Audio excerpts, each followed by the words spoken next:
Hey Zen fam! So, we're seeing a lot of chatter right now, aren't we? A lot of rumours flying back and forth, concept CGI drawings and little videos of this and of that. I mean, behind me, we've got the whole video where it's like this concept for the PlayStation 5 Slim or PlayStation 5 Pro, who's to say? I mean, it's a nice enough looking unit, but even if Sony were to make such a thing, which to be fair they probably will, it's not gonna look anything like this, let's face it, come on. It's just not gonna look like this. I mean, don't get me wrong, this whole window on the side, spinning disc dealy, it's a really nice concept, but it's not gonna happen. Also, to my sides, pulsing away, you can see some of the concepts that have been floating about. You may recognise it from the thumbnail of this video of this Pro control for PlayStation 5. Now, of course, it'll have flappy paddles, and the person who's made this artwork has also decided to revitalise the idea of the touchpad also being a touch screen, which is nice and could have some interesting functionality, second screen experience, maps and such on the actual gamepad, kind of things that have been tried by Nintendo. I'll put my hand up to it, Nintendo did it first.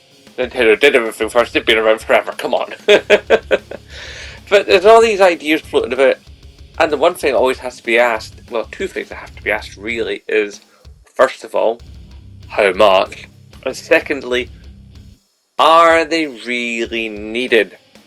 Now, people are always going, of course you need a Pro controller, makes your games better, does it? Now, Pro controllers are generally best used by people who are pro gamers, people who are on the competitive circuit, or those who are doing speed runs, they need that extra lack of input latency. They probably have their controller wired to their system, They may have changed out the parts themselves, changed out the battery, changed some of the inputs of the triggers. Admittedly, there has been a second generation of Dualsenses that have got a slightly thicker spring under the L2 and R2, which is good because after all those are haptic triggers, so that is a good thing.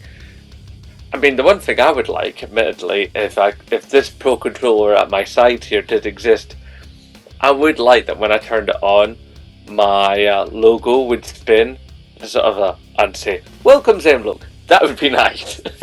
I'm not gonna lie, I'd like that, because I can be cheesy too. But all in all, when you get right down to brass tacks, this system's just not going to exist. It's just not going to happen. Or at least not in that shape. Because as we've seen so many times over the years, whenever somebody puts out a concept model of what the next PlayStation will look like, or the next, refresh of current hardware looks like, it is never correct. Never. Not even remotely close. It's just, please. It's just not going to be that way. So I just wanted to get that out, guys. It's sort of like, yes, there probably will be a refresh. Yes, there is strong rumours of a Dualsense Pro controller, if indeed that's what they call it. They might call it the Dual Pro, or the Pros, or the ProSense. ProSense actually sounds quite nice. Anyway, I want for you guys in that comment section to tell me what you would put in that Dualsense, aside from a touch screen instead of a touch pad. I mean, obviously there are going to be some things that are going to pop up again and again and again. Bigger battery life, much more responsive, faster keys. But if there's one thing I think it would be key for them to develop, would be to move away from the current standard of joystick construction. I've spoken on this before. There's videos I've made back in the past. I'll try to remember to link them in the comment section. Not comment section, sorry, in the in the video description. Yeah, I'll link the stuff in the video description of basically, you know, how we need to move away from the current switching technology we have. Because right now, when you have a stick on a gamepad, you have it inside a unit, and as you move the stick back and forth, left and right, back and forth, left and right, there are actuators at the four sides, and they sense or tell your PlayStation how much you've moved the stick that way and how much you've moved the stick that way, and if you've moved the stick that way. So they sense that, but they can get worn out, particles can get dropped inside, and eventually these mechanisms work out. Now, what would probably be the best thing to do would be have some form of magnetic sensor that senses the electromagnetic position of the stick in the various places, so then there's less mechanical elements to wear out, and measuring the magnetism would probably be far more accurate. In fact, there are tests that have been done with this, but the only problem is that this particular type of stick sensing is rather expensive. So with that in mind, of the uber monies, perhaps that's what's going to happen in a standard controller, but perhaps in a pro controller, where you're often looking to spend at least double the amount of the normal controller. Then that could be what would be.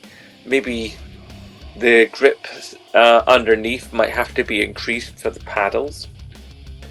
Also, what would the grip on the paddles be like? What would be the alignment of the paddles? Would it be two paddles that are side by side like that, or would it be paddles like that?